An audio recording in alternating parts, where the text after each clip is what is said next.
Buletin Didik 26 Disember bersama saya Zaiti Zubir. Assalamualaikum dan salam sejahtera.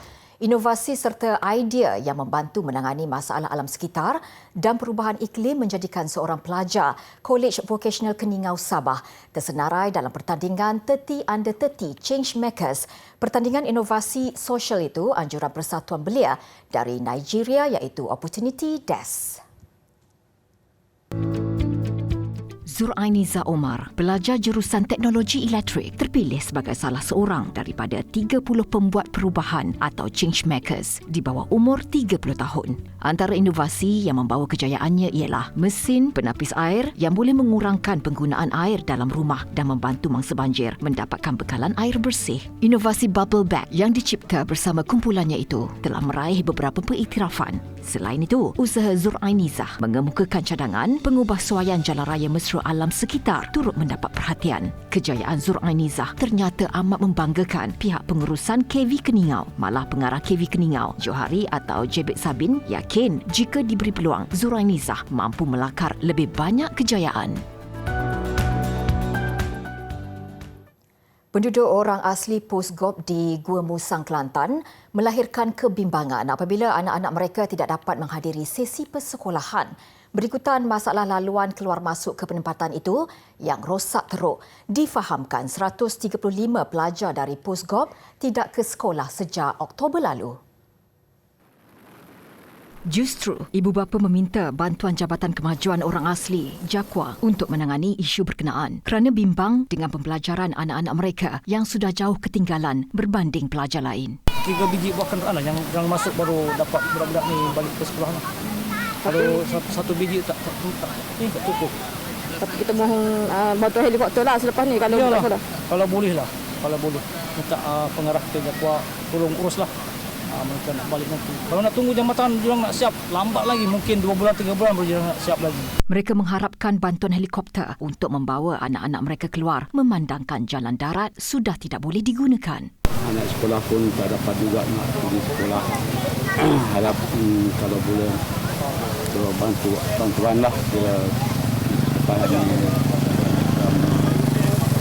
yang tak datang sekolah lah dalam sekolah tak pernah balik sini langsung tak pergi ke sekolah lah. Lebih RM2 juta diperuntukkan bagi membaiki dan menaik taraf 7 jambatan di laluan sepanjang 34 km dari Pos Simpor menuju Pos Gop. Ketika ini kerja-kerja pembinaan dan naik taraf itu telah dilaksanakan dan dijangka siap pada tahun hadapan.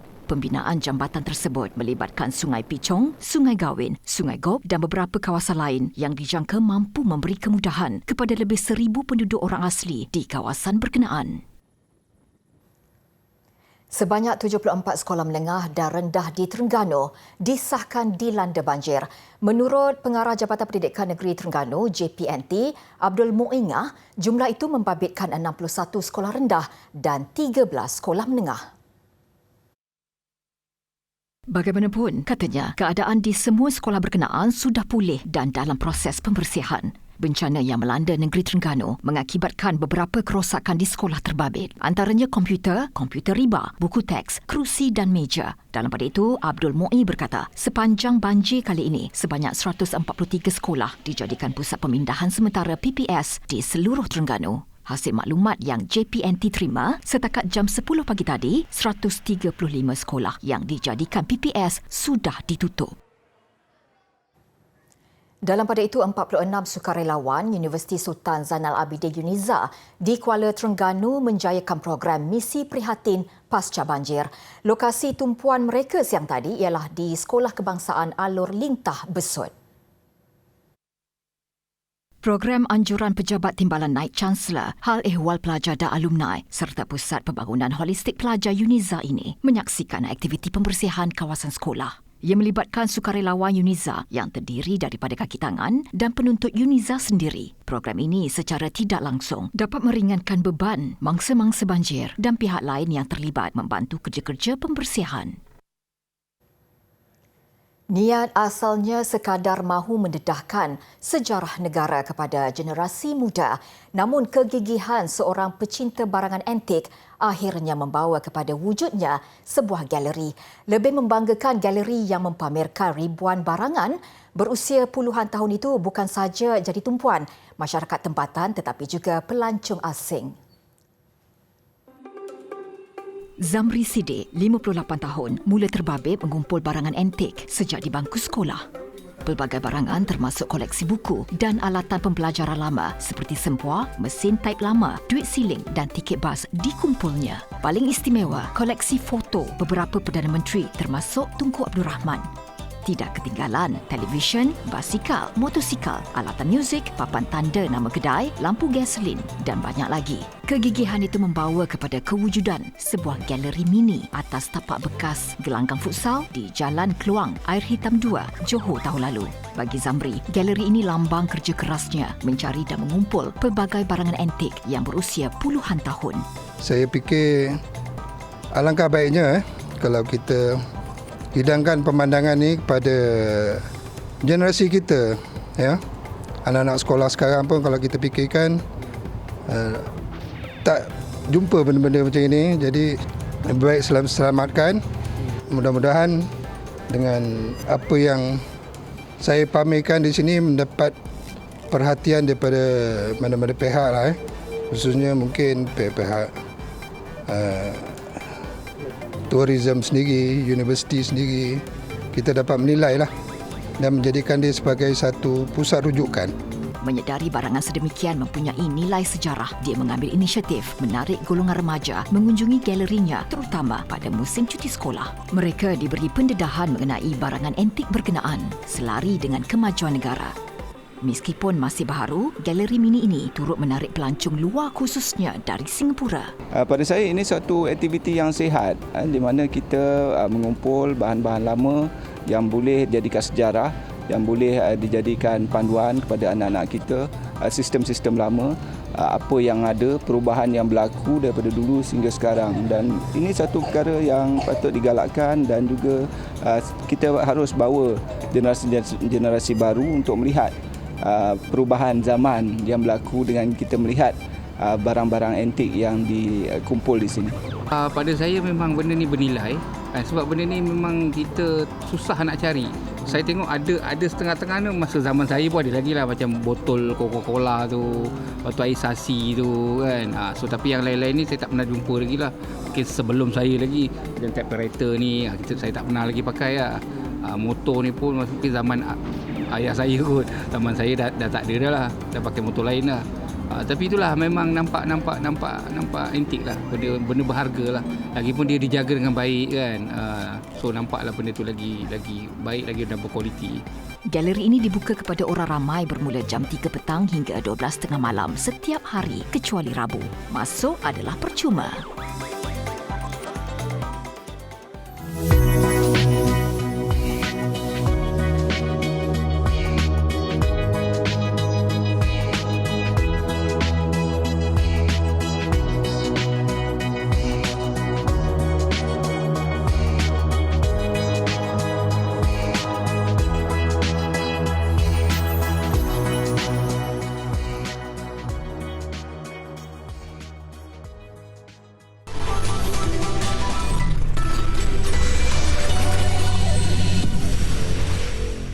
Bersua kembali, di sebalik musibah ada hikmahnya. Ketika nelayan di Kuala Perlis tidak dapat ke laut akibat peralihan monsun yang menyebabkan laut bergelora, ada pula rezeki lain yang datang tanpa disangka. Ia apabila mentarang yang berkurangan sejak 3 tahun lalu di perairan negeri itu muncul kembali menjadi rezeki tambahan komuniti setempat. Visual ini kami rakamkan di pantai Kuala Sungai Baru. Meriah bagaikan pesta, hampir 200 orang turun ke laut untuk aktiviti mencari mentarang atau disebut sebagai selam mentarang.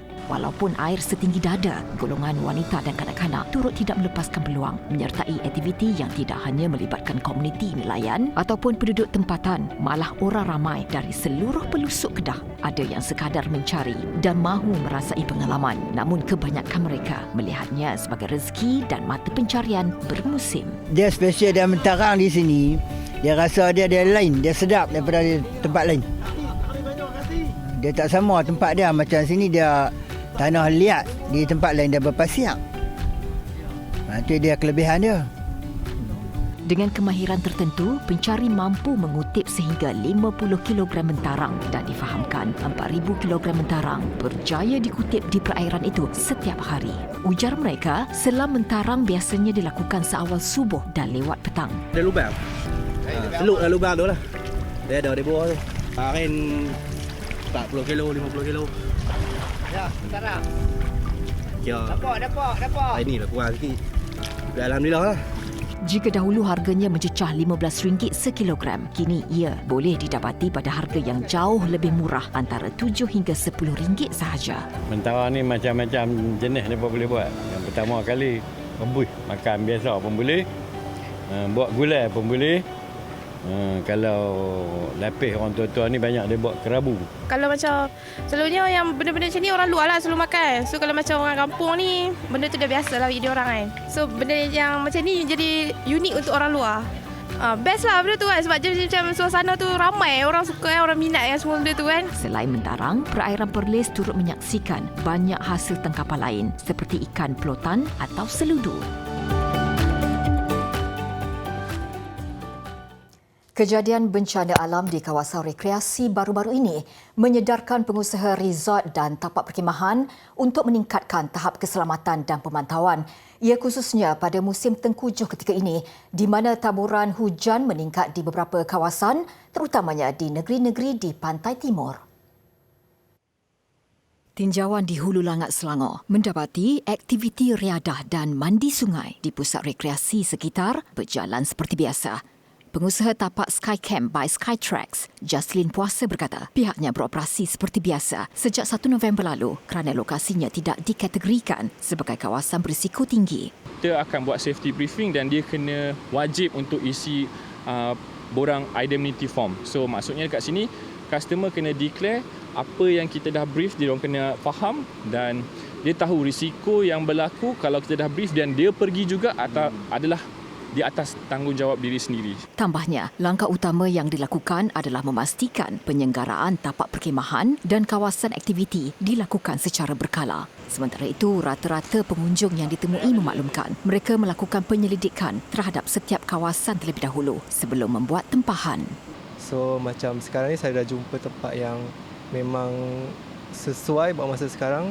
Risiko yang risiko rendah, tak ada yang gunung yang tinggi. So air sungai pun dalam, so tak berbahaya lah untuk kita orang untuk camping kat sini. Biasanya sebelum pergi camping saya memang akan survey dululah dekat Google ke Instagram. Lepas tu sekarang pun banyak FYP kat TikTok and saya akan research dulu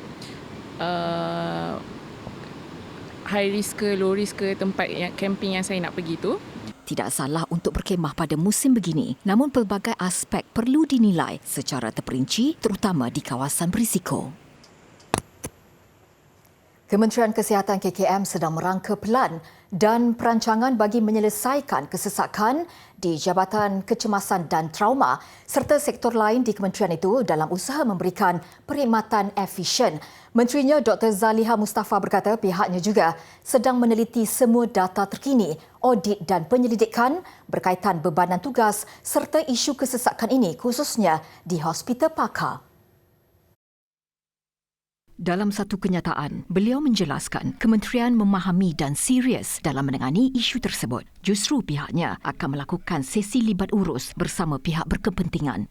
Ia penting bagi memastikan pendekatan holistik dapat diambil dan berdasarkan data serta maklumat yang lebih spesifik. Pihaknya turut melihat kepada potensi kerjasama strategik bersama sektor swasta termasuk pengamal perubatan am bagi memperkasa penjagaan kesihatan prima. Pendekatan itu dilihat mampu mengurangkan kehadiran pesakit ke Jabatan Kecemasan sedia ada. Perbincangan dan permohonan keperluan dana serta kaki tangan tambahan daripada agensi pusat turut dibuat dengan konsisten bagi mengatasi masalah peruntukan, kekurangan kaki tangan, peralatan dan infrastruktur.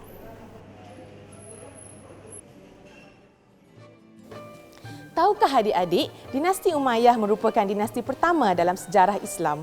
Dinasti ini berkuasa dari abad ke-7 hingga ke abad ke-11 Masihi. Antara sumbangan dan pengaruh terbesar dinasti Umayyah di Sepanyol adalah dalam bidang astrologi dan astronomi. Astrolab merupakan salah satu peralatan astronomi yang dihasilkan pada dinasti ini. Astrolab digunakan untuk menentukan arah kiblat, masa pada siang dan malam, waktu matahari terbenam dan terbit, alat untuk mengesan kedudukan objek-objek di cakrawala, pengembara dan pelayar Islam juga menggunakannya dalam penentuan arah. Teknologi astrolab Islam kemudiannya digunakan oleh masyarakat Eropah bermula dari zaman pertengahan dan menjadi instrumen astrologi dan astronomi yang penting dan digunakan secara meluas di seluruh dunia, menjadi perintis kepada ilmu astronomi moden.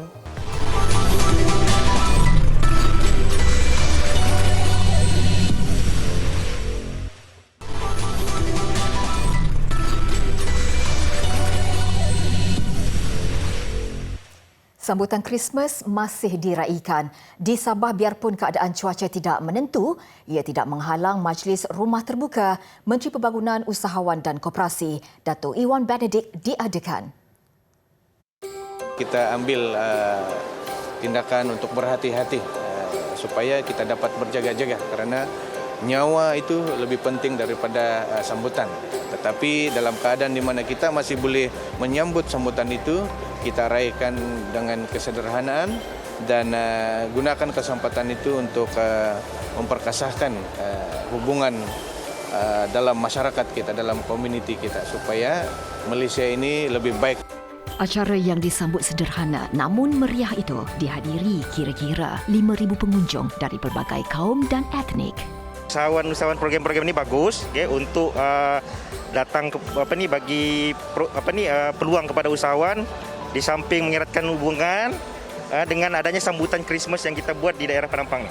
Kita tahu Sabah memang antara negeri yang pelbagai kaum dan pelbagai bangsa.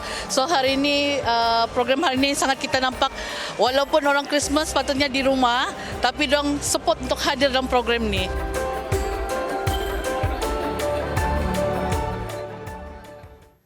Selepas 10 hari ditayangkan di Pawagam, Avatar The Way of Water muncul filem kelima terlaris tahun ini.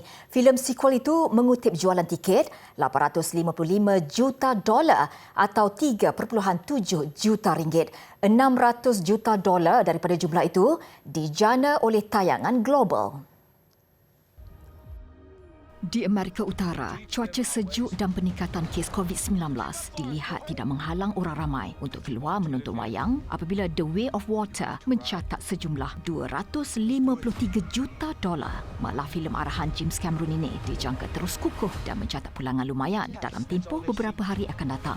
Menjelang akhir tahun ini, Avatar 2 diramalkan mampu mengutip $1 bilion. Hanya Top Gun Maverick dan Jurassic World Dominion mampu mencecah paras perkenaan tahun ini. Di luar Amerika, The Way of Water paling laris di China, diikuti Korea, Perancis, India dan Jerman. Nampaknya filem yang menelan belanja $350 juta ini mampu bertahan lama seperti yang diramalkan pengkritik dan penganalisis. Let's get it done.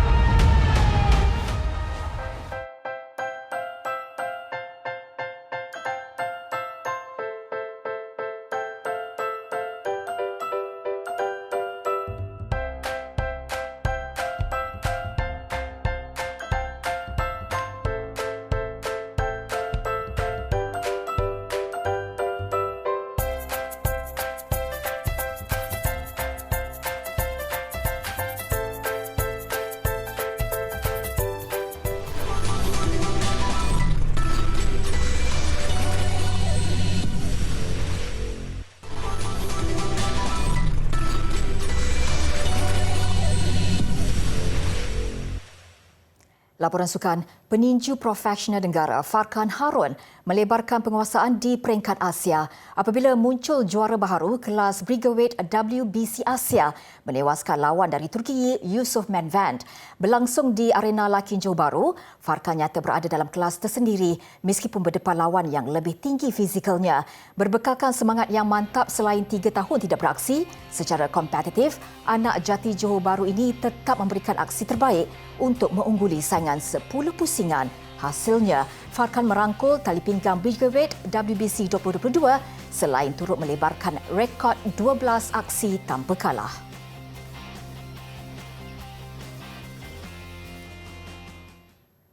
Bola sepak Piala AFF 2022, selain perlu berperang dengan jadual padat, skuad Harimau Melaya juga dilihat terpaksa berdepan cabaran cuaca sejuk dan berangin di Hanoi, Vietnam. Skuad kendalian Kim Panggun akan berdepan Vietnam dalam aksi ketiga kumpulan B di Stadium Maidin esok. Cuaca sejuk dilaporkan dengan suhu mencecah 16 darjah Celsius pada sebelah malam di Hanoi. Skuad negara sudah memulakan latihan pertama di Hanoi semalam, namun hanya membabitkan 10 pemain. Manakala 12 lagi pemain yang beraksi Sabtu lalu difahamkan melalui sesi pemulihan di hotel. Untuk rekod, Malaysia pernah menentang Vietnam dalam keadaan cuaca seakan sama ketika perlawanan akhir kedua Piala AFF 2018 yang menyaksikan skuad tuan rumah menang 1-0.